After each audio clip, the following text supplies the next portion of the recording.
శివరాత్రి తెల్లారి 26 నాడు శివరాత్రి 27 నాడు పోలింగ్ జాగ్రత్త చేసి మెల్లగా పోదాం లేకుంటే 3 గంటల వరకే ఓటెక్కింది.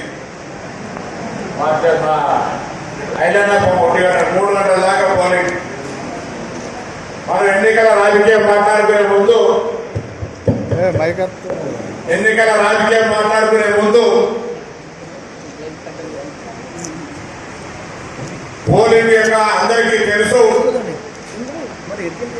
గ్రాడ్యుయేట్స్ అంతా పట్టభద్రులకు ఓటెట్టారో కూడా తెలుసు. కానీ మనం ఓట్లు అడగాల్సిన వాళ్ళం.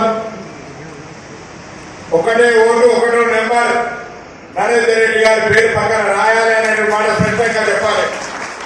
మనం పోయి ఓటేమని అడగడమే కాదు, ఒకటే ఓటు. ఆ ఓటు కాంగ్రెస్ పార్టీ బలపరుస్తున్న అభ్యర్థి నరేందర్ రెడ్డి గారికి ఏమని చెప్పడం మన బాధ్యత. మనందరూ కూడా ఇవ్వాలంటే ఆ కార్యక్రమంలో పాల్పంచుకోవాలని కోరుతా ఉన్నా. ఈ నియోజకవర్గంలో 11,797 ఓట్లు ఉన్నాయి, పట్టభద్రులై. మండల వారీగా కూడా మరి మనం తీసుకున్నట్టయితే అక్కన్నపేటలో 1,471 ఓట్లు 2 పోలింగ్ స్టేషన్లలో ఉన్నాయి. భీమదేవరపల్లిలో 1,319 ఓట్లు 1 పోలింగ్ స్టేషన్ లో ఉన్నాయి. చిగురుమామిడిలో 3 పోలింగ్ స్టేషన్లు 2,179 ఓట్లు ఉన్నాయి. ఎలకతుర్తిలో 1 పోలింగ్ బూత్ లో 874 ఓట్లు ఉన్నాయి. హుస్నాబాద్ మండలం పట్టణం కలిపి 3 పోలింగ్ స్టేషన్ల 2,561 ఓట్లు ఉన్నాయి. కోహెడలో 2 బూతులు 1,501 ఓటు ఉంది. సైదాపూర్ లో 2 బూతులు ఉన్నాయి, 1,872 ఓట్లు ఉన్నాయి. మొత్తం 11,797 ఓట్లు. 1000 పోలైనా కాకపోయినా మిగతా ఓట్లన్నీ మనం ఏ విధంగా అయితే శాసనసభ ఎన్నికల్లో పార్లమెంట్ ఎన్నికల్లో కష్టపడి కాంగ్రెస్ జెండా ఊపినమో ఇవాళ కూడా ఈ ఎన్నికల్లో దయచేసి అందరూ ఒక్కసారి గట్టిగా చప్పట్లు కొట్టి మనం 24 ఓట్లు ఇచ్చే కార్యక్రమం సాయి ప్రభాస్ నియోజకవర్గం చప్పట్లు కొడతారు.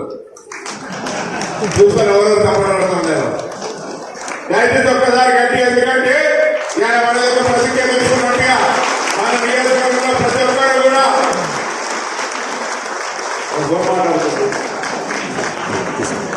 దయచేసి మనం అందరం ఇవాళ నుంచి మండల వారిగా ఓట్లు ఇచ్చేది, గ్రామాల వారిగా ఓట్లు ఇచ్చేది. ప్రతి 50 ఓట్లకు ఒక బాధ్యత అప్పచెప్తాం. వాళ్ళందరినీ రోజు సమన్వయం చేసే విధంగా మండల నాయకులు ఒక టీమ్ గా ఏర్పడి ఆ ప్రతి ఓటర్కు పోయి విజ్ఞప్తి చేసే బాధ్యత మీ అందరినీ. ఇవాళ మనమందరం కూడా కలిసి పనిచేస్తా ఉన్నాం. నియోజకవర్గంలో ప్రజల సమస్యల్ని, అన్ని రకాలుగా ప్రజల ఆకాంక్షల్ని ముందుకు తీసుకుపోయే విధంగా ప్రయత్నం చేస్తా ఉన్నాం. మనను బలపరచాల్సిన బాధ్యత పట్టభద్రుల మీద ఉంది.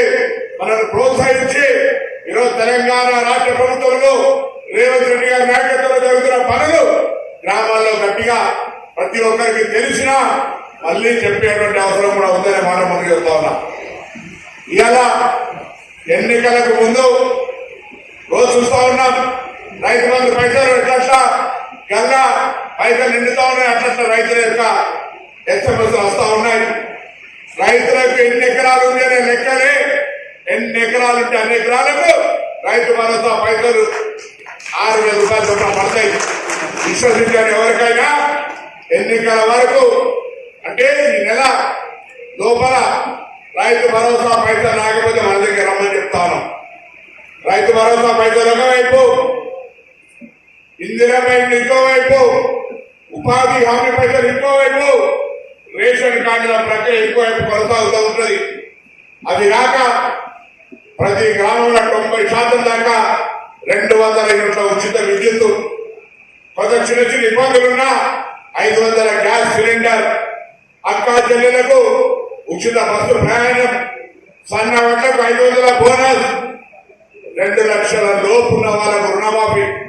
మళ్ళీ వేదిక మీద పోతా ఉన్నా, మీ మండలంలో కూడా ఎక్కడైనా 2 లక్షల లోపు ఉండి రుణమాఫీ కాకపోతే ఆ కార్యాలయంలో మీ నాయకుల ద్వారా పేరు రాపియండి.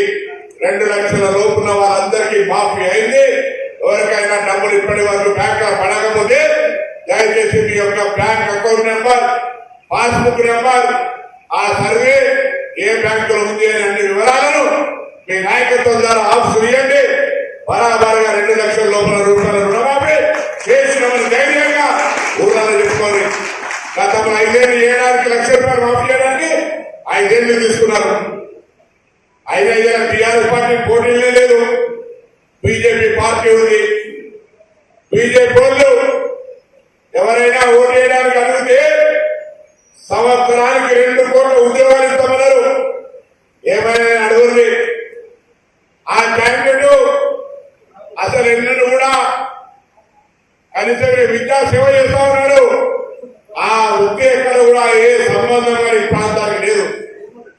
మన ఉమ్మడి జిల్లా బిడ్డ 3,50,000 ఓట్లు ఉంటే సగం కంటే ఎక్కువ ఓట్లు మన జిల్లాలో ఉన్నప్పుడు మన అభ్యర్థులు గెలిపించుకునే అవసరం ఉంది. ఎవరిని చెప్పినా నా ఊరు అనే అభిమానం మన దగ్గర ఉంటుందా? కాబట్టి దయచేసి భారతీయ జనతా పార్టీ అభ్యర్థి యొక్క దుష్ప్రచారాన్ని నమ్మకండి. ఇవాళ 2 కోట్ల ఉద్యోగాలు ఇస్తా అన్నాడు, రైతులకు పెన్షన్ ఇస్తా అన్నాడు, రైతులకు 3 ఉచితాల లాంటి పట్టాలు తెచ్చినాడు. ఇవాళ నిరుద్యోగుల సంబంధించిన జీవితాలతో ఆడుకునే విధంగా ఎక్కడ కూడా ఎంతసేపు వ్యాపారస్తులకు పద్ధతిగా తప్ప ఆదాని అంబానీ తప్ప ఇంకొక మాట మాట్లాడని ప్రభుత్వానికి ఒక సురుకు పెట్టాల్సిన అవసరం ఉంది. అదేవిధంగా ఇలా కాంగ్రెస్ పార్టీ పక్షాన 14 నెలల పాలనల